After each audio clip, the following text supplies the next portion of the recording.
Sejam bem-vindos, sejam bem-vindas a mais um episódio de Cavalgadas Podcast. Um programa que eu tenho a honra de produzir e que é apresentado pelo Paulo Junqueira, meu pai. Paulo Junqueira é fundador da Cavalgadas Brasil, é um apaixonado por cavalos. Cavalgadas Brasil fundada há 20 anos, já cavalgou nos 5 continentes, em 25 países, e é o apresentador desse podcast. O nosso convidado de hoje é o Mariano Lemanski. Mariano, obrigado por estar aqui. Mariano é diretor da RPC, é o titular da Cabanha San Rafael e é o presidente do Instituto Purunã. Mariano, obrigado por estar aqui. Paulo Junqueira, a entrevista é sua. Eu que agradeço, aliás, muito obrigado pelo convite. Eu acho que é um prazer aqui dedicar esse tempo aqui para esse assunto tão importante aí para nós, que nos é tão caro, né? Isso aí, Mariano. Seja bem-vindo. É o nosso primeiro paranaense e vizinho do nosso podcast aqui, então é uma dupla honra. E a gente teve a oportunidade de cavalgar um pouco junto lá na bela Cabanha San Rafael, né? E é o primeiro presente aqui no estúdio, que não é remoto. Então... Isso, muito bom. Uma grande honra para mim, hein? Tá bom. A proposta desse podcast é inspirar as pessoas. Inspirar no tudo que tem a ver com cavalo e com cavalgada. Então a gente teve aqui vários convidados bastante interessantes, que cada um trouxe a sua contribuição, a sua história, e a gente sabe que vamos poder ter isso com você aqui. Eu queria só te dar um posicionamento, a gente falar principalmente de 3 temas. Eu tive a oportunidade de ver o teu trabalho lá com o bem-estar único, né? É uma coisa que a gente está batendo muito nessa questão do bem-estar, né, nos cavalos. Graças a Deus evoluiu nos últimos anos, mas ainda tem muito para crescer. O seu projeto, a sua proposta e a criação do Instituto Purunã. E dentro disso, que aí é no nosso tema principal, que é cavalgadas, aonde a Cabanha San Rafael, cavalgadas, junto com os projetos do Instituto Purunã. Tá? Mas antes eu queria começar, como a gente sempre faz, a tua história com cavalos, né? Para as pessoas, aqui, graças a Deus, estão tendo uma audiência do Brasil inteiro. Quem não conhece, quer dizer, como a tua história com cavalos e entrando na cabanha. Daí a gente parte para o seguinte aí. Sim, vamos lá, então. É um prazer estar falando aqui com vocês sobre isso, porque na verdade é uma bandeira que a gente levanta e a gente vem se unindo, né, nessa, eu digo já, luta para a gente ter esse turismo de cavalgado e turismo de natureza, né, que eu vejo que é a forma mais... a melhor forma de preservar justamente aquelas áreas que são tão bonitas e que são únicas no mundo, né? São as áreas da Scarpa Livoniana e que a gente deve, além de preservá-las, saber usá-las para desenvolver socialmente também. Então, acho que a gente vem no caminho certo e o cavalo está, obviamente, no centro disso tudo. E... Bom, a minha relação com os cavalos, ela vem desde que eu nasci, né? Meu pai era um apaixonado por cavalos, onde nasceu no Rio Grande do Sul, e então eu já praticamente nasci dentro da fazenda, porque ele já tinha comprado a fazenda há um tempo, quando eu nasci. Então a minha primeira lembrança justamente é indo no cavalo com ele, assim, até dormindo durante a camperiada, que a gente chamava. Mas nunca abdiquei de cavalgar. Eu gostava muito de cavalgar, mas acabava dormindo e cansando no meio, porque era criança, né? 4 anos de idade, sei lá, mas eu me lembro disso. Com 5, 6 anos já andava sozinho a cavalo, então tinha uma paixão muito grande por cavalo. Isso, mas eram cavalos que meu pai tinha para lida com gado, assim, não eram mais que 20 ali, mestiços para lida, né? E aí, com o tempo foi passando, na adolescência, que a gente se influencia mais, né? Com os amigos e primos, tudo mais. A gente tinha a família do meu pai que morava no Rio Grande do Sul e começaram a vir passar férias aqui com a gente e tal. Sempre passaram, aliás, e vinham passar as férias de verão aqui. E aí eu comecei a prestar mais atenção na cultura gaúcha. E achei que aquilo ali tinha mais a ver mesmo com a nossa história, assim, e comecei a admirar aquilo, achei bonito mesmo, aquela situação da cultura cavalo, da cultura do gaúcho, comecei a entender melhor. E Bom, daí foi um passo, né? Primeiro veio a cultura gaúcha, daí o cavalo crioulo veio logo na sequência, né? Eu falei, pai, eu quero um cavalo crioulo. Eu quero agora, vou seguir na linha do gaúcho. E aí, claro, a gente trabalhava com gado, tinha tudo a ver, né? O nosso capataz era gaúcho, tudo. Aliás, uma pessoa muito importante na minha vida, porque foi quem me ensinou a simplicidade do homem do campo, principalmente desse homem tropeiro, que até hoje é muito difícil de achar já, que era um homem que tinha comunhão com a natureza, estava em comunhão com a natureza. E o tropeiro tinha também esse espírito, né, de dormir ao ar livre, de ter de cuidar, de saber onde parar, então as paradas. Ele precisava da natureza, né? Justamente. Então ele sabia cuidar dela. Ele precisava. Cuidava porque ele precisava dela também. Então... Como participar daquele ecossistema e não, né, exauri-lo. Então isso tem tudo a ver hoje com a nossa luta também pelo meio ambiente.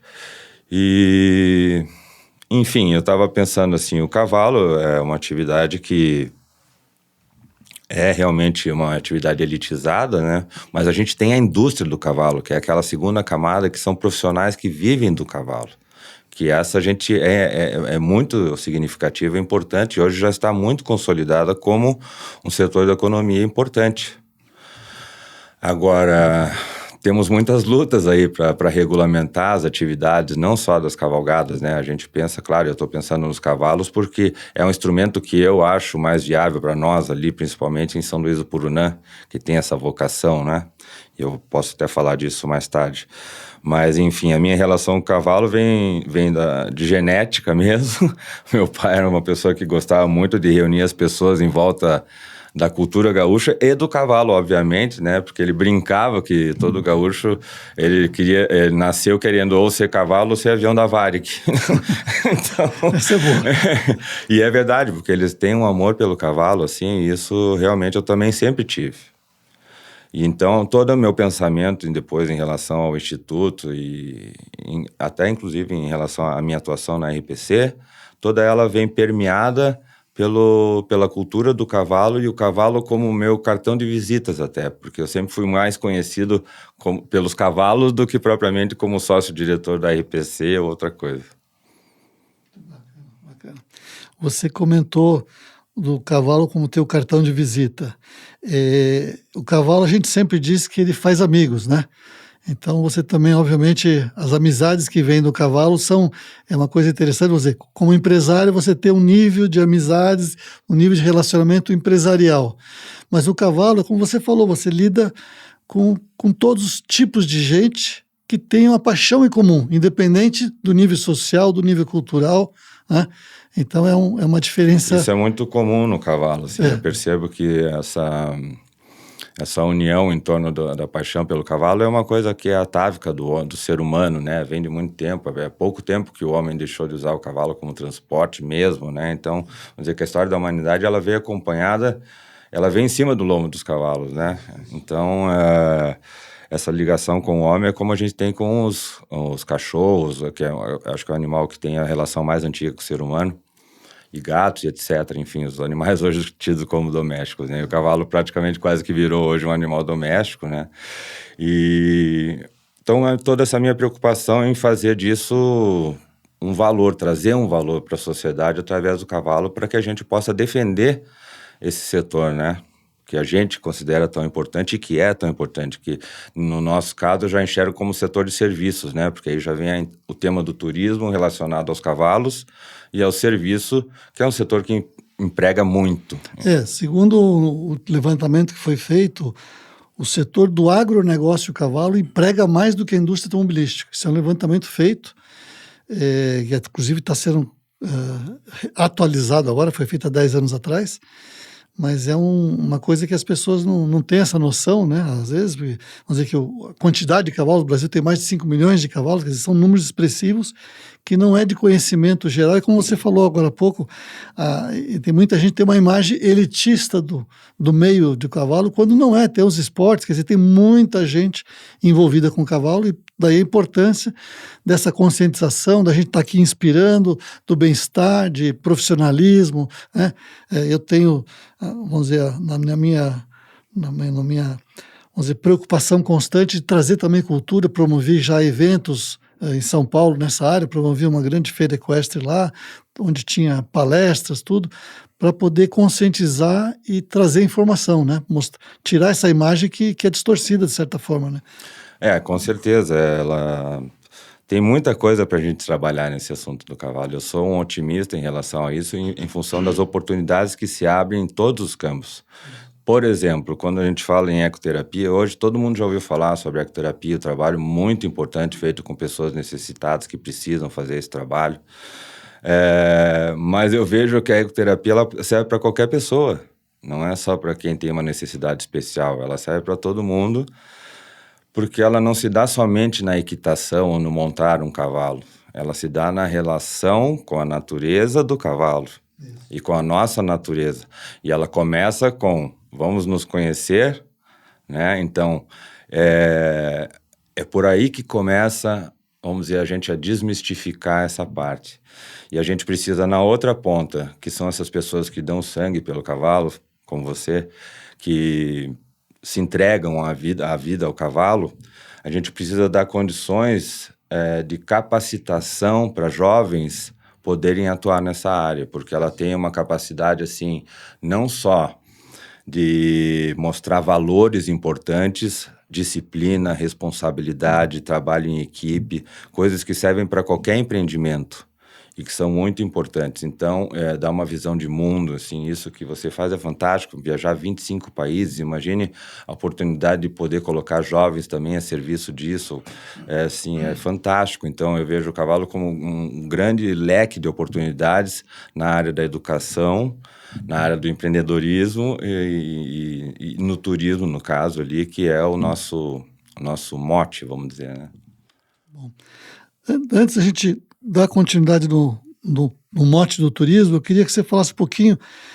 A São Rafael, para quem não sabe, como eu falei, nós temos uma audiência não específica, né, de uma raça, são apaixonados por cavalos, cavalgadas, pessoas com interesse em cavalos. A Cabanha São Rafael, praticamente das mais tradicionais do Brasil, na criação do crioulo, com prêmios e até uma coisa que eu que não sou do meio e não sou também do Paraná, estou aqui, graças a Deus adotei o Paraná com muito, muito orgulho, mas a imagem que eu tinha quando eu vim para cá, bom, o crioulo é um cavalo do Rio Grande do Sul, né? E aí ver que no Paraná, né, tem uma cabanha que se destacou mais do que praticamente uma das mais destacadas do Brasil. E aí você tem um momento, vamos dizer, de virada aí, de transformar a cabanha, o trabalho da cabanha, na criação do instituto com um objetivo social, um objetivo. Então, se pudesse falar um pouquinho, assim, só da cabanha. A cabanha chegou a ganhar prêmios e tal, só falar um pouquinho da cabanha em si, para quem não conhece, né? E aí, como você fez essa transformação, que é uma coisa difícil. Quer dizer, eu tenho muitos amigos, até clientes e amigos, em várias raças, quarto de milha, manga larga, no lusitano, e que são grandes criadores e continuam grandes criadores. Eu não tenho conhecimento no Brasil de alguém que fez isso, de pegar uma criação de cavalos e usar essa criação de grande sucesso para criar um projeto. Né? Então, eu acho que essa como eu falei, a gente procurar inspirar, quer dizer, né?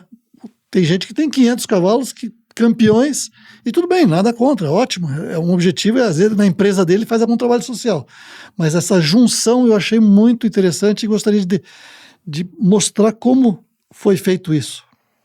Eu tenho dito, né, que na verdade eu tenho muita sorte acima de tudo de ter nascido onde eu nasci, nessa família que me deu esse caldo cultural que me faz ser o que eu sou hoje, né? Então eu sou muito grato ao meu pai e minha mãe que me colocaram nesse mundo que a gente não escolhe, né?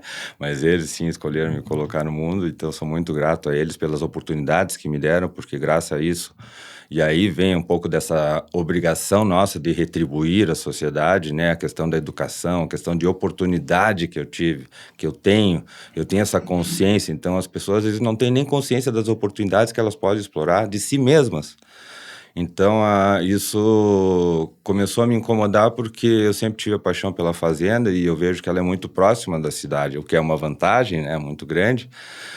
Mas me preocupava muito em como que iria preservar aquela natureza, né? E fazer disso um valor para a sociedade, porque só eu entendia que só trazendo um valor para a sociedade que isso iria reverter a favor.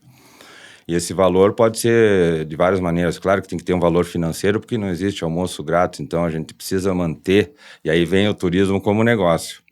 Porque só o cavalo em si mesmo, com os leilões... Então, contando um pouco da cabanha, nós temos 35 anos de cabanha feitos agora, ganhamos os principais prêmios da raça, fizemos toda uma história, fomos 5 vezes campeões do ranking da Copa dos Criadores, estamos sempre entre os primeiros ali do ranking, isso na pontuação feita pela Associação Brasileira de Criadores do Cavalo Crioulo. Então, toda essa história, ela foi feita também em conjunto com meu pai, porque ele se apaixonou de tal jeito ao cavalo, crioulo principalmente, que ele ficou muito competitivo. Eu não sou tão competitivo como ele era. Então, isso construiu a história do São Rafael enquanto performance. E na época, claro, eu estava me desenvolvendo, era uma criança praticamente, né, na adolescência, então eu ainda estava amadurecendo, e aquilo para mim era uma brincadeira, eu não tinha noção do que era, né?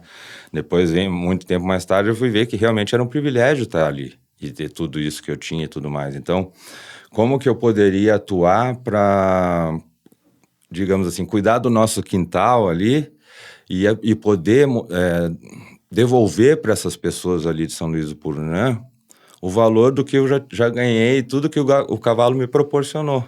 Então foi aí que me deu o clique. E até estava andando a cavalo, campeirando, e ficava pensando, né, como que eu vou fazer para preservar, né? E até me lembro de um filme, me lembrei, né, na época de um filme que chama Dança com Lobos, com Kevin Costner, que é sensacional, que tem uma hora que o índio chega e pergunta para ele, mas afinal, os brancos vêm ou não vêm, né? E ele fala assim, sim, eles vêm. Aí dá aquela tristeza e tal, e eu tive esse momento meio assim de índio ali, de pensar, puxa, eles estão vindo aí, né? Como é que a gente faz para tomar a frente nessa situação? Bom, aí fui pensando, e graças a uma pessoa que trabalhou comigo, Adriane Heck, que era minha assessora direta e executiva, ela encontrou um curso no MIT. Na verdade, não era um curso e tinha um workshop para quem apresentasse projetos. Qualquer pessoa pode apresentar projetos lá. Você. E agora até acabou esse programa, mas né, então tinha empresas grandes, Toyota, que gerentes apresentam projetos e a turma de formandos ali do MIT tem que comprar o projeto conforme eles gostam e juntar, porque são diferentes pessoas, então é multidisciplinar, juntar grupos disciplinares em volta de um projeto. É muito legal o exercício. E a gente tinha que fazer um workshop, e a gente passou. A gente escreveu qual era o tema: como transformar uma criação de cavalos não sustentável num negócio de turismo baseado no cavalo, porém sustentável. E esse foi o desafio que a gente levou para o MIT. E eles compraram a ideia e foi muito legal, porque além de ser um grande aprendizado para mim, eu estava buscando uma resposta para isso, né? E a melhor delas veio da coordenadora do curso. Ela falou, Mariano, mas o que você está procurando? Eu falei, olha, eu preciso entender de turismo, né? Se o lugar tem vocação para o turismo, se a gente consegue fazer esse negócio. Eu acredito que tem. E aí ela me disse, olha, Mariano, tem 3 coisas que o turismo precisa. 3 pilares: gastronomia, hospedaria, né? Ou seja, leitos, hotelaria, e entretenimento. Só que esses 3 pilares têm que estar numa base que é a personalidade do lugar.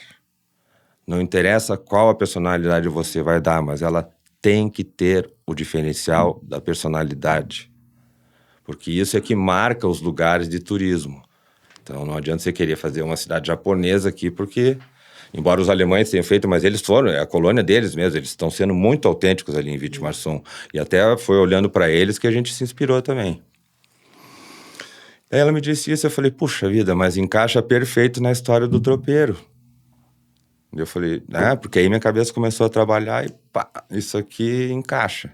Aí comentei, e realmente 3 estudantes compraram o projeto, vieram para São Rafael, estudaram todo o assunto, e foi muito interessante, porque era uma indiana, um paquistanês e um americano de Boston, a equipe, assim. Então eles ficaram 2 meses aqui, eu levei para Foz do Iguaçu, porque tem a ver com o turismo de Foz do Iguaçu, que é o turismo que mais traz estrangeiro para o Paraná. Se a gente não ligar o Iguaçu aqui com isso e fizer essa ligação, vamos dizer assim, é mal explorar o turismo do Paraná, né? E justamente esse turismo de natureza que é tão valorizado, que a gente nem vê, porque os americanos vão para lá, ficam 2 dias ali no Hotel das Cataratas e voltam, a gente nem sabe, mas é o lugar que mais recebe turista estrangeiro. Então, pensando em tudo isso, juntando todas essas pecinhas, até por sugestão de um amigo meu, ele falou, por que você não procura o Jaime Lerner, né? Poxa, o Jaime Lerner já era uma pessoa que já tinha lá se aposentado da parte pública, política, né? Embora seja um gênio e tudo mais. Falei, poxa, boa ideia, eu vou procurá-lo. Então, mais uma vez, a oportunidade de poder conversar com uma pessoa como o Jaime Lerner e falar sobre um projeto desse é uma coisa, assim, que para mim já foi sensacional, né? E com ele nós fizemos o plano diretor da fazenda, porque eu queria recuperar a natureza da fazenda, regenerar para preparar, e ainda um projeto de incorporação imobiliária para caso a gente já ter isso pronto, né? Mas que fosse uma coisa muito bem coordenada e muito bem ordenada para que não se perdesse o principal valor que nós temos lá, que é a paisagem da Scarpa Devoniana, com seus cavalos, com sua fauna, com sua flora, que é única. Então, fizemos o plano diretor da São Rafael, que serviu de base depois para inspirar o plano diretor de Balsa Nova, porque São Luís do Purunã está inserido no município de Balsa Nova, mas é um distrito rural. E aí sim, aí com o pessoal do MIT a gente desenvolveu já alguma ideia, o conceito dessa história toda de virar para o turismo, com a história com a cara do tropeiro, e aí sim, o negócio tomou forma. E eu pensei, agora como é que eu uso os cavalos para rapidamente materializar isso para as pessoas? Pensei, bom, já que aqui eu vou confessar, lógico, nos últimos anos eu fazia festas muito grandes, porque também me servia como relacionamento, né? Eu consegui trazer pessoas muito importantes aí para minha vida, assim, só uma parênteses, São Rafael fazia um grande evento por ano, um leilão. Um leilão anual. Cara. Um leilão anual que vinha gente do Brasil inteiro, um grande evento, né? Então, sim, não só do Brasil, como da Argentina, do Uruguai, até da Alemanha, então... Isso. São Rafael exportou cavalos para vários países, né? Exatamente, e isso... Então, aí que eu percebi a importância desses 35 anos de investimento na raça, porque me fez chegar até onde nós chegamos em termos de marca. Então, quando eu percebi, a São Rafael era uma marca muito conhecida, né? E eu sempre procurei produzir conteúdos, né? Justamente pela minha formação em comunicação social, produzir conteúdos relacionados ao cavalo e coisas que valorizassem a São Rafael ali e a região. Comecei a explorar mais esse lado. Nisso veio a série As Domadoras, né, que está no YouTube, no canal da Cabanha São Rafael, que é um reality show que foi gravado com as 4 meninas, e 4 meninas mesmo, que já era uma coisa inédita. Foi totalmente produzido por nós na Cabanha São Rafael, onde elas tinham que domar os cavalos em 15 dias. Era uma coisa, claro, que a gente não vai domar um cavalo em 15 dias, a gente sabe disso, mas elas tinham que fazer o máximo em 15 dias sem causar nenhum mal-estar no cavalo e tudo mais, toda essa preocupação. E, enfim, o reality foi sensacional, embora a gente não tenha divulgado nada, porque a gente queria testar mesmo, era um projeto piloto, e foi sensacional, porque o mundo inteiro se envolveu. Aí você vê quanto nosso segundo público é no México, por exemplo, da série. Aí, poxa, aí você vê como é que as pessoas se interessam. Eu pensei, poxa, eu tenho uma marca, eu tenho uma história já de sucesso, de performance, agora eu preciso transformar isso em arte. Então, e a arte tem a ver com o turismo, e a arte tem a ver com a equitação, tem a ver com o cavalo, e aí, bom, aí vai embora, né? Maravilha, maravilha. Você falou em México, o ano que vem, em abril, estou indo para o México lá. México, sabe que o México tem um pouquinho mais de cavalos que o Brasil, em quantidade, sim, e uma cultura equestre fortíssima. Eu, quando fui ao México uma vez, não tive oportunidade de ficar lá mais tempo, conhecer mais, por isso já faz tempo que eu estou programando e vou ano que vem para lá. Muito bom. Dentro do turismo, você, em algum momento eu ouvi uma conversa sua, onde você mencionou de ser a Cabanha ser a âncora do turismo de São Luís do Purunã. Para quem não sabe, tanto eu como o Mariano tenho o prazer, a oportunidade, o Paulinho também, de estar lá. São Luís do Purunã é um distrito que está 45 quilômetros de Curitiba, é um lugar maravilhoso, uma paisagem, está 200 metros mais ou menos acima do nível de Curitiba, tem um clima temperado gostoso para quem gosta de frio, de um frio bom, né? E tem um potencial de turismo bastante forte. Hoje já existe uma estrutura em desenvolvimento lá, de hospedagem, de gastronomia, e aí, como você comentou pouco tempo atrás aí, dos pilares, né? Hospedagem, gastronomia e o entretenimento. E aí você comentou de ser a âncora. O que se refere a... Sim. A gente sabe fazer uma âncora de um shopping center, né? Quer dizer, mas de que maneira isso... Isso até eu esqueci de comentar, de finalizar a questão, que era assim, o que aconteceu? A gente fazia o leilão anual, aí eu tinha esse leilão, que era também, para mim, uma forma de fazer relacionamento, e me veio o clique de usar o dinheiro dos cavalos para fundar o instituto, porque daí ficaria claro para a comunidade que eu peguei o dinheiro dos cavalos para usar para fazer uma coisa maior para eles. Então, essa foi a inspiração de usar os cavalos para isso e realmente eu estou fazendo isso. E aí eu até brinco com o pessoal lá, olha, nós não podemos perder dinheiro com cavalo. Eu não admito perder dinheiro com cavalo enquanto a gente não arrumar, ou sendo mais radical, a gente não extirpar a miséria humana desse lugar. Porque não tem condições de você ter um negócio sustentável ou uma preservação de um lugar com a miséria humana presente. Isso é para todo mundo, né?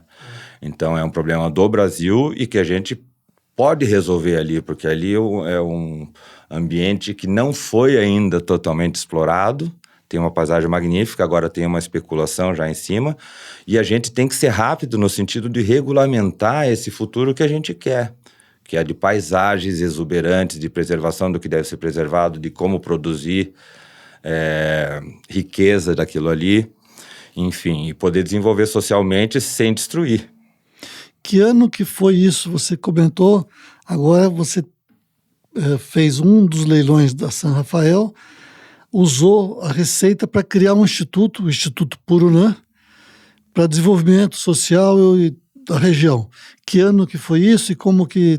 Isso aconteceu também em função... Eu achava que tinha que ter um braço social, assim, que não fosse pessoal, né? Até por isso o nome Instituto Purunã, que eu queria que fosse uma coisa bem dali da região mesmo e que as pessoas abraçassem, né? Mas alguém precisa puxar o trem, né? Isso o próprio Jaime Lerner me disse, foi uma das coisas que também me inspirou. Eu falei, poxa, vamos tocar o negócio e vamos botar para rodar para ver o que acontece. Porque nossa intenção é boa e tudo mais, vamos lá. E aí, qual era a ideia? Realmente atuar na educação básica, ou seja, tratar de extirpar a miséria humana, né? Como eu digo, não é tirar as pessoas de lá, é tirar a miséria das pessoas, que é bem diferente. Então, vamos tratar da educação, tratar do empreendedorismo e tratar de ajudar a gestão pública. Então, assim, uma atuação política não partidária, mas que deve, sim, cobrar, mas também dar contrapartidas, né? Então, a gente está entregando muitas coisas para o poder público, entre aspas, porque a gente sabe das dificuldades do Brasil. Por outro lado, a gente também espera uma contrapartida. Existe uma parceria muito boa na área de educação e tudo, mas ainda tem uma luta para se desenvolver nesse campo do o que pode e o que não pode na escarpa devoniana. Então, as pessoas fogem desse assunto, como fogem de um fantasma, e quando, na verdade, nós temos que ter muita bom senso para sentar e conversar e expor, e é através da comunicação e abrindo esses canais que a gente vai conseguir chegar nesse caminho. O Instituto tem quantos anos já? O Instituto foi fundado em 2016 e desde lá a gente vem trabalhando com as crianças e tudo, mas aí veio a pandemia, então também teve um desafio extra, porque lá você tem uma a infraestrutura ainda é muito precária, né? Toda ela, então, tanto de internet como de saneamento, tudo. Então, isso para nós é o mais importante agora, poder preparar isso para esse lugar, para valorizá-lo no que ele tem de melhor, que é a natureza e a paisagem. Muito bom. Para quem não sabe, junto com o Instituto Purunã, São Luís do Purunã é pioneiro no Brasil num censo equestre. Graças ao nosso amigo aqui, né, que levantou a bandeira. Então, nós estamos fazendo agora o segundo censo equestre do Distrito São Luís do Purunã. É uma coisa que até já levei essa ideia para outras regiões do Brasil, porque é uma coisa importante. A gente sabe da quantidade, mas saber como está distribuído, como está sendo essa atuação. Então, é um trabalho de pioneirismo em vários setores, que é uma região pequena, um lugar pequeno, mas que está servindo de embrião, de piloto para várias ações que podem ser referências aí, se Deus quiser, para outros lugares do Brasil. Sem dúvida, claro que a gente não quer ser melhor nem pior que ninguém, mas a gente quer ter uma referência que possa ser, que cada um possa se adaptar à sua realidade. Está todo mundo buscando isso, né? E eu acho que é muito justo que as pessoas que têm esse interesse comum, porque isso foi o mais interessante da fundação do Instituto, a convergência de interesses. Então, quando a gente juntou todo mundo e percebeu que todo mundo tinha os mesmos problemas e que todos dependiam do poder público para resolver, eu digo, bom, é aqui que nós temos que atuar. Com todos os seus desafios, é claro, mas isso é tão recompensador e assim, é tão bom pensar nisso como um investimento para o futuro, que dá um orgulho na gente de poder... Isso sim, eu acho que é um legado interessante de deixar. Mesmo que não tenha o nosso nome, mas com certeza a gente não leva nada desse mundo, né? Eu digo que a gente está aqui para gerenciar, então eu quero que durante o meu tempo aqui gerenciando aquele espaço, eu possa fazer alguma coisa que realmente se perpetue. E o Instituto Purunã tem um site muito completo, muito bonito, muito bem elaborado e desenvolvido. Quem me pergunta de São Luís do Purunã, o que fazer, onde se hospedar, onde comer, o que visitar de natureza, eu sempre indico. E é incrível até, eu mesmo fiquei assim, surpreso com a quantidade de coisas que tinham lá para fazer e que tem para fazer, mas que a gente pode melhorar muito ainda, né? Muitas cachoeiras, trilhas, rios, o lugar é sensacional, o lugar é muito né? bonito. Então, o que precisamos mesmo é de educação. Bom, aí voltando... Qual é o site do Instituto para os nossos ouvintes entrarem? Vou colocar esse que a gente fala é o Visite Purunã, que é o que tem todas as atividades e lugares para ficar. Então, é onde a gente organizou todos os estabelecimentos comerciais que já atuam lá. E passeios e tudo mais. Então, é Visite Purunã. Mas tem o do próprio Instituto Purunã, onde a gente também faz essa divulgação. E na Cabanha São Rafael, de alguma outra forma, mas também está envolvido, assim, o Instituto. E também em outros eventos com cavalo, porque ia comentar, agora falando da âncora, né?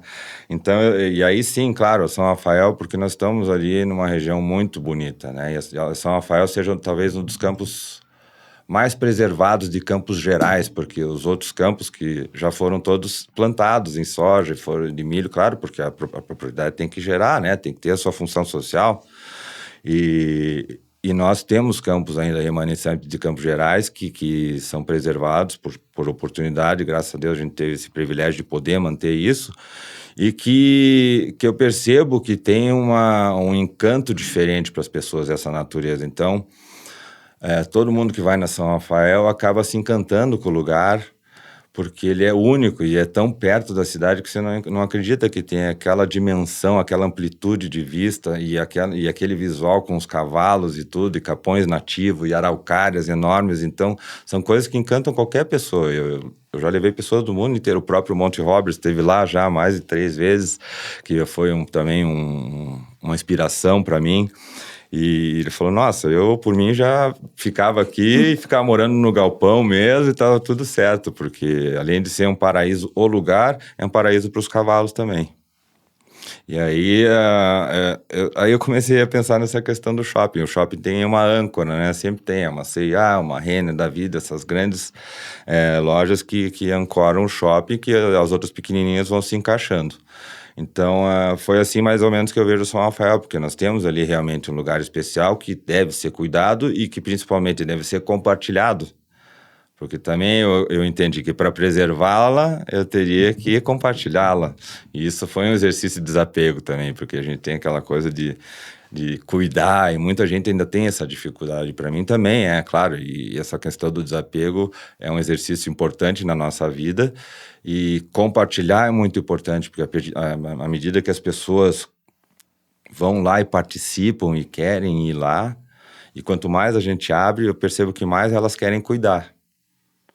Mais do que eu até, assim, elas têm uma ânsia de cuidar daquilo ali, então eu vejo que estou no caminho certo e que a gente está fazendo as coisas no ritmo certo. Eu tenho muito orgulho de estar falando contigo aqui, porque já é uma evolução desse nosso trabalho, dessa união que já vem de alguns anos, essa conversa, mas que pode ser muito mais reforçada, como você falou, servindo de referência e até, assim, buscando essa discussão sobre a preservação, que eu acho sensacional. Então, trazer pessoas ali, fazer eventos ali é maravilhoso para discutir esse assunto. Sobre o bem-estar animal, sobre o bem-estar único. Então, nós temos uma capacidade de gerar discussões muito importantes para a sociedade e num lugar inspirador. Então, eu vejo tudo isso na São Rafael, mas que também se espalha por São Luís. Porque a gente fala das raças de cavalo também. Eu, por acaso, criei cavalo crioulo, me apaixonei pela raça por conta da cultura. Mas eu sou apaixonado por cavalos, de qualquer maneira. E a gente tem aberto, inclusive, esse ano foi a primeira vez que a gente abriu para uma etapa de enduro lá. O enduro já da Federação Paranaense. Então, assim, isso já abriu as portas para eles fazerem outras provas ali. Vai ter uma prova em Vitimarsum já no final do ano da FEI, ou seja, com o envolvimento da Federação Internacional. Então isso é muito importante porque chama lugar e já vai marcando o lugar como lugar de cavalgadas. E essa prova na São Rafael do Enduro Equestre foi sensacional. Eles adoraram, eles querem levar isso adiante. Então logo eu vou ter...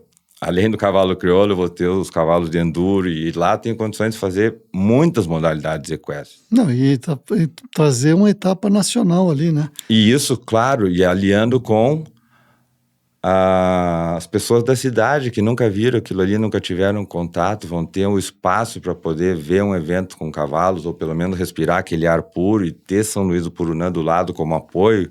Então eu não vejo como dar errado. Eu voltei essa semana de um safari no Quênia, no Masai Mara. E até eu tinha, né, informações, assim, detalhes, mas ali especificamente eu não tinha estado.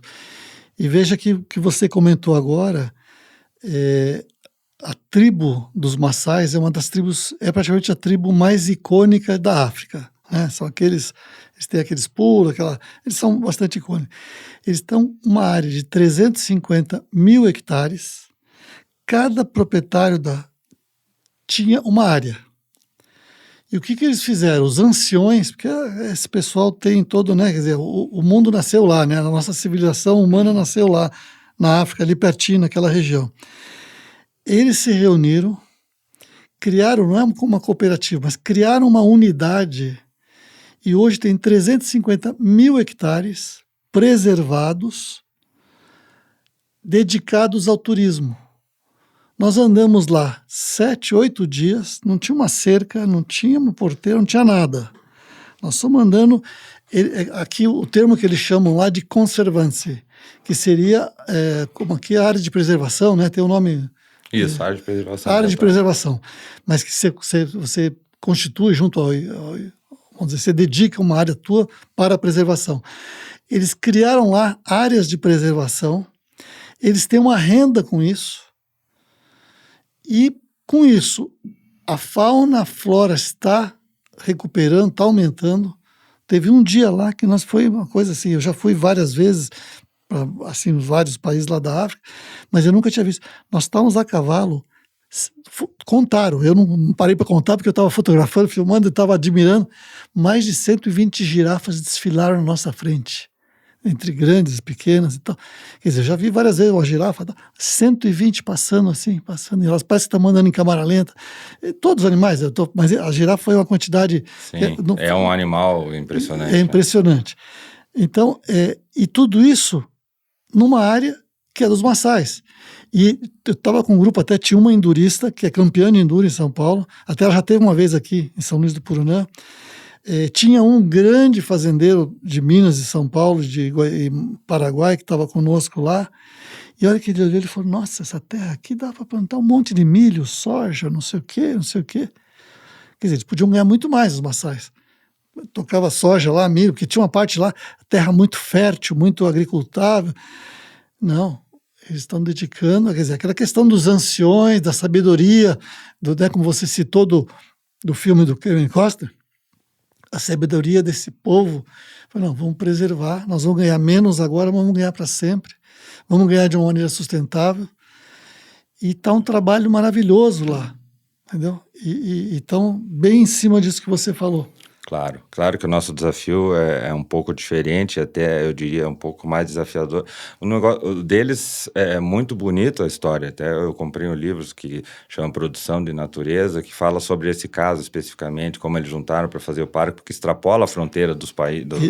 Isso. E é sensacional, então só que são 350 mil hectares, né? A gente não conseguiria juntar isso aqui, porque são terras consolidadas, inclusive, já, e que produzem, que é a maior riqueza hoje do Brasil, que é agronegócio. Então, como é que a gente junta as duas coisas? Então, mas ali em São Luís do Purunã, a gente entende que a vocação é turística, mas está dentro da APA da Escarpa Livoniana, que corta o estado inteiro. Então, só que a mesma política de Ponta Grossa não pode ser a mesma política de São Luís do Purunã, porque ele já tem, as indústrias já estão instaladas, eles já são produtores há não sei quantos anos, já são áreas consolidadas.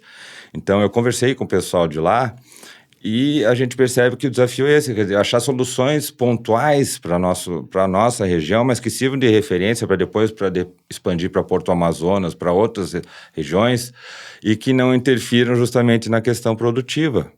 Então, o nosso desafio, justamente ao contrário dos africanos, é juntar áreas fragmentadas. Isso. E criar um corredor, talvez, né? Justamente, porque no nosso plano lá da São Rafael, desde ali e para São Luís, eu quero que depois se expanda, os corredores biológicos, que a gente chama, que já são esses capões nativos que tem nas rachaduras lá da própria escarpa, mas recuperar os pontos que eles chamam de corredores, ou emendando um capão no outro para que os animais possam se defender, se esconder e tudo mais. Isso aí não são áreas muito significativas, mas são muito importantes para manter a fauna do lugar, que eu acho que a gente tem também essa...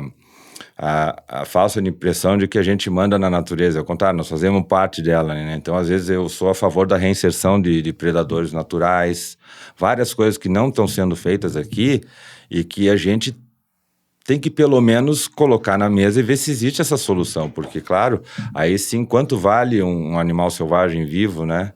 Ali para olhar, para você observar, então, assim, isso tem muito valor. Para quem não sabe, em São Luís do Purunã, vou falar o que eu vi já lá.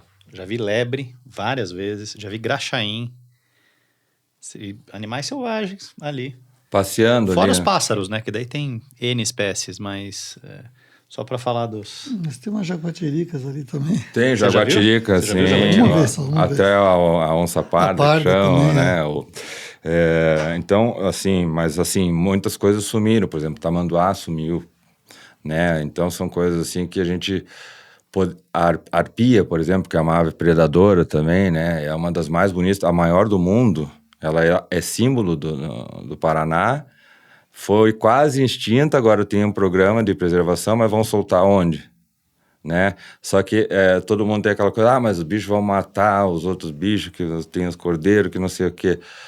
Muito bem, mas... Tá cheio de lebre para comer. Isso, por exemplo, no Canadá já foi provado que isso restabeleceu um ecossistema natural que vinha se degradando rapidamente. Então, até para a própria preservação das áreas produtivas, isso seja muito importante. Claro. Porque os predadores, eles vão pegar... Então, se você pensar num rebanho, eles vão pegar os 10% mais fracos ou mais doentes. Então, isso é uma seleção natural, que a natureza implantou durante todos esses anos, antes da gente querer intervir, né? E a gente vai acabando com as espécies que, de repente, desequilibram completamente o ecossistema ali. E isso vai interferir futuramente na produção agrícola. Então, a gente tem que ter esse cuidado. A questão das abelhas, né? Que é fundamental para a produção agrícola. Cavalgadas ou atividade, você falou que você tem recebido pessoas na São Rafael. O que você tem lá, vamos dizer, a pessoa quer lá cavalgar, ou qual que é o teu projeto no sentido de cavalgadas da São Rafael? Hoje eu ainda não tenho esse programa, eu gostaria de ter, né? Você mesmo sabe que a gente luta principalmente pela segurança, né? Das pessoas e dos animais. Então eu não quis implantar ainda enquanto a gente não tivesse ainda um protocolo, um regramento, né, sobre como manter a segurança, mas também a gente manter também a cultura da vestimenta e tudo mais, explicar um pouco da tradição e do porquê das coisas, né, por que o poncho de lã, como é que era feito, em que época foi usado e por que era usado, ou a própria bolhadeira, ou explicar os artigos do tropeiro, como que ele andava, porque é isso que vai fazer, na verdade, girar a indústria de serviços. O camarada vai lá, faz uma cavalgada, aí quer comprar um poncho, quer comprar uma bota, então ele não pode comprar um cavalo, mas não quer manter um cavalo, mas ele pode alugar um cavalo ali, então vai todo final de semana, aí já justifica ele comprar uma bota, justifica o cara comprar um chapéu e tal, então tudo isso aí faz girar essa roda. Entendi. Mas eu pretendo, aí só que é o que eu percebo. A cavalgada, ela é uma atividade periférica, ela não é o que vai ser o principal negócio lá. Mas sim a relação homem-natureza e o cavalo no meio. Como difusor disso. Porque começa do ponto que a pessoa pode ter medo de cavalo, mas começa a interagir a pé com o cavalo, com um programa específico para isso, até as cavalgadas. Então, até ele montar um cavalo, primeiro ele vai passar por um processo de se aproximar do cavalo. Como se aproximar, como chegar, como botar um cabresto, como estilhar. Depois que ele vai montar, não vai chegar lá, sentar num cavalo e sair, que é muito diferente. Então, todo esse tipo, porque eu posso explorar só isso, só o contato a pé, pessoas que têm medo, que têm trauma com cavalo. Então, pode fazer um programa só para isso, depois fazer um programa só para quem quer conhecer a tradição, papapá, depois um programa para quem quer fazer enduro, por exemplo. Então, tem várias maneiras de você explorar isso. Você podia falar um pouquinho, até eu tenho noção, mas eu prefiro que você explique a relação de São Luís do Purunã com o tropeirismo. Quer dizer, para quem não sabe, São Luís do Purunã faz parte da Rota dos Tropeiros, uma rota histórica, né, que saía do Rio Grande do Sul, terminava em Sorocaba, em São Paulo, e é um dos motes, vamos dizer, desse projeto, né? Então, se você pudesse falar um pouquinho do Sim, São Luís do Purunã está inserido nessa Rota dos Tropeiros, e aí essa tradição, né? Claro, e até isso é uma coisa que a gente tem que corrigir entre nós paranaenses. Claro, São Luís foi ponto de parada de tropeiro, então por que eu digo isso? A gente tem essa mania entre os municípios de ficar discutindo quem que é o dono do quê, né? Então, claro que a Lapa tem um papel importantíssimo, e talvez tenha quem é o município que mais está adiantado nessa questão da preservação da cultura, né? Um pouco dessa época. A colonização do estado do Paraná começou como os tropeiros mesmo, que passavam por aqueles campos, porque eram favoráveis tanto para o pouso do gado como para atravessar mesmo, né? Então, até hoje, a BR mais ou menos acompanha o circuito que ia ali. E ali era uma parada de tropeiros, porque tinha inclusive pousada, ali era um lugar mais protegido do vento, num fundo de vale, então tem todo o sentido fazer a parada ali, né? Então tinha caminho pela Lapa, mas tinha caminho por ali também, né? Então eu acho um pouco injusto ficar disputando quando na verdade a gente é a mesma coisa, a gente tem que juntar forças. Eu até faço um apelo aqui no programa para que a Lapa como um todo, né, a sua população, abrace a nossa causa, e a gente vai abraçar junto também para valorizar ainda mais essa cultura que é a nossa história, que a gente mesmo não sabe. Quais foram as primeiras fazendas instaladas aqui, como que isso funcionou, a cultura dos primeiros gaúchos que pararam, como é que foi. Curitiba era estratégico, porque o gado que vinha cansado e doente parava ali e ia para consumo em Curitiba, por exemplo, e o resto seguia a estrada. Então, isso foi colonizando a área. E os campos eram perfeitos, porque são campos de gramíneas rasteiras e tudo mais. Então, essa é a característica dos Campos Gerais. Então, você acaba estudando história, acaba estudando geologia, geografia, uma série de coisas. E a gastronomia, gastronomia tropeira, que é muito... Tem muito a ver com essa questão da natureza também, dessa comunhão com a natureza, porque era uma coisa feita, né, no campo ali. Então, tudo isso deve ser resgatado, claro, e mais do que isso, eu percebo que as pessoas têm a necessidade de voltar para isso e não sabem mais a origem, entendeu? Quando a gente vem com essa história cultural, ele fala, poxa, eu tenho essa história aqui, então eu participo disso. E é muito legal, porque as pessoas compram na hora. Mariano, você falou da tua relação com o cavalo, até que teu pai tinha, vamos dizer, mais aquela coisa da disputa, né? Você hoje, você fala camperiano, você monta com frequência, como é que é a tua relação com o cavalo hoje, além, vamos dizer, de ser o empresário da cabanha? Eu adoro andar a cavalo, né? Eu gosto de experimentar várias modalidades, assim. Então, claro, eu não cheguei a saltar, mas fiz aulas de hipismo, treinei polo, então eu gosto de fazer qualquer atividade equestre com cavalo. Mas eu, assim, a fazenda, claro que é meu coração tá lá, porque não é só o cavalo dentro daquele contexto do gado, dentro do contexto de ser o meio de transporte principal lá dentro, de você conseguir observar a natureza, porque o cavalo, ele não é como uma moto que vai bem, bem, bem, e você não olha, você tem que prestar atenção na moto e não na natureza. O cavalo, você vai devagarinho ou rápido e você sente todos os metro sons, acima, né? você tem como olhar por cima, você tem todo... Então, eu gosto muito de andar a cavalo. Hoje eu tenho andado bem menos do que eu gostaria, porque com certeza é uma coisa que me faz muito bem, mas trabalhar a pé com o cavalo também me faz muito bem. Entrar num redondel e fazer essa interação com cavalos é sensacional. Então, às vezes as pessoas esquecem disso. Então, qualquer interação que eu tenho com o cavalo, eu acho sensacional. Então, tenho montado menos do que eu gostaria, mas nem por isso deixo de interagir com os cavalos. Você comentou hoje dentro do nosso bate-papo aqui a questão de usar o cavalo para fins sociais, né?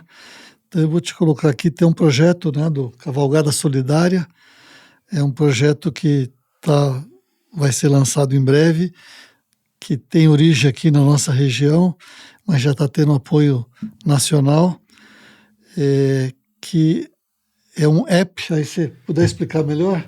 É um aplicativo onde você consegue registrar via georreferenciamento a tua cavalgada. Ou o teu enduro, ou o teu treino com cavalo. Enfim, são várias atividades que podem ser georreferenciadas. E você registrando, você doa os quilômetros. Então, de um lado, a gente tem entusiastas de cavalo e cavalgada que registram por georreferenciamento e doam quilômetros. Do outro, a gente tem instituições que vão receber essas doações. E numa terceira ponta desse triângulo, nós temos os patrocinadores que vão custear para cada quilômetro doado e registrado. E aí a gente tem uma série de interações que são... A gente cria rankings de competição, quem registrou mais quilômetro, que é uma gamificação. Então, um projeto bem... assim, junta muita coisa legal ao mesmo tempo. Está sendo muito bem recebido. Poxa, muito, muito legal. Quero participar também.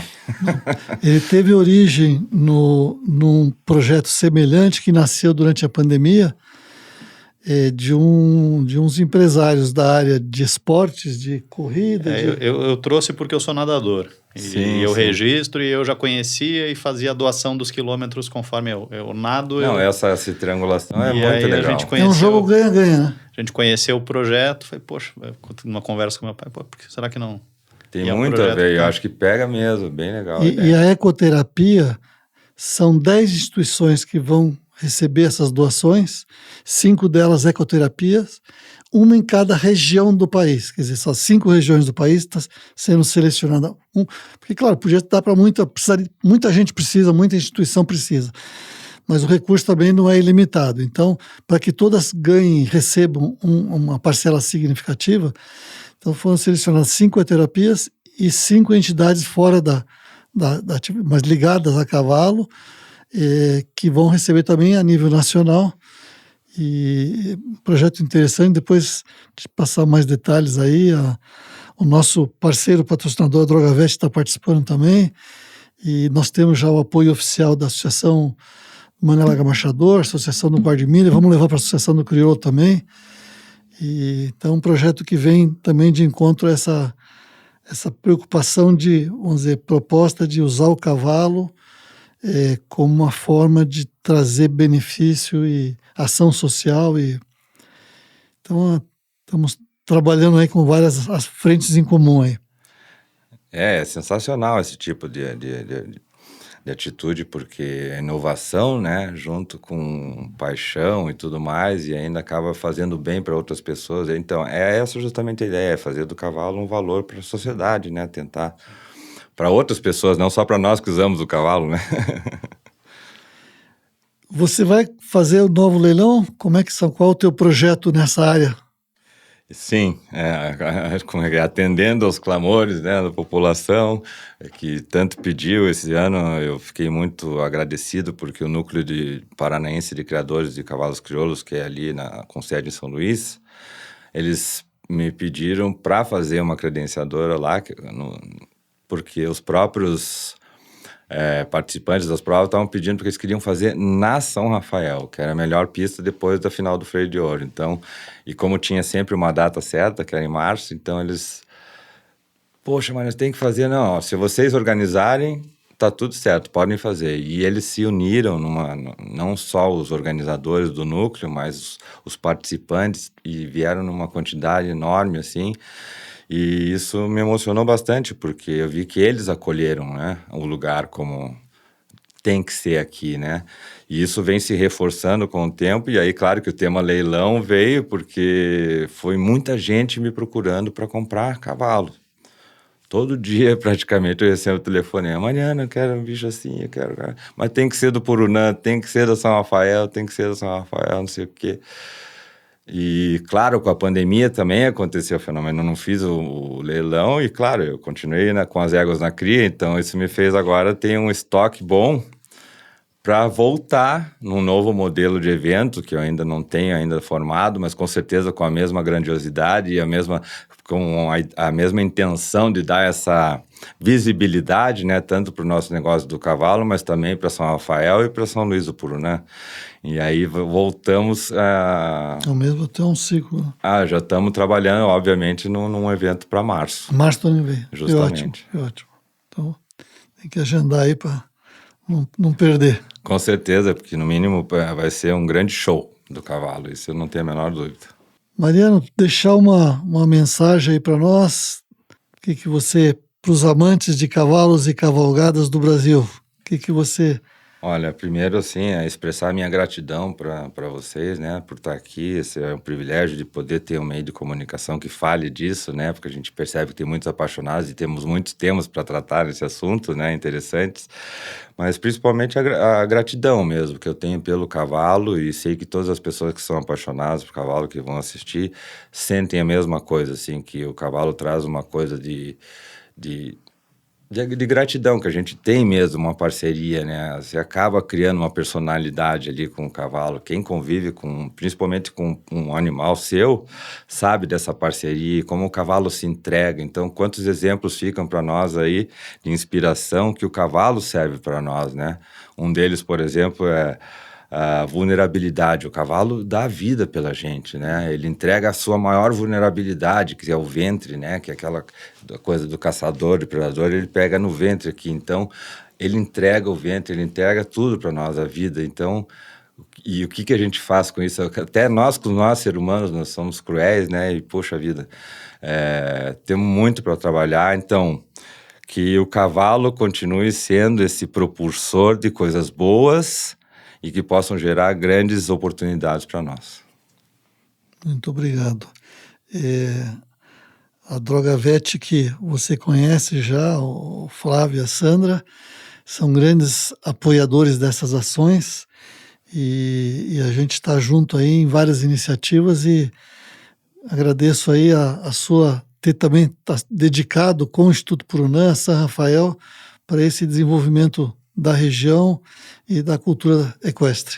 Aliás, eu também, só para acrescentar também, eu queria agradecer a Drogavet, porque são parceiros também nossos lá e de uma eficiência muito boa, e são empreendedores, inovadores também. Eu gosto muito deles e se instalaram em São Luís porque amam aquele lugar. Então, é esse tipo de empreendedor que a gente precisa lá e que vai fazer a coisa certa. Então, um agradecimento ao Drogavet mais uma vez, a todo mundo que assistiu aí, que seja útil, né, para todos nós, para inspirar. Bom, obrigado, Mariano. E com isso a gente encerra mais um episódio de Cavalgadas Podcast. Se você gostou do que ouviu, do que viu, curta, compartilhe, se inscreva no canal. Obrigado.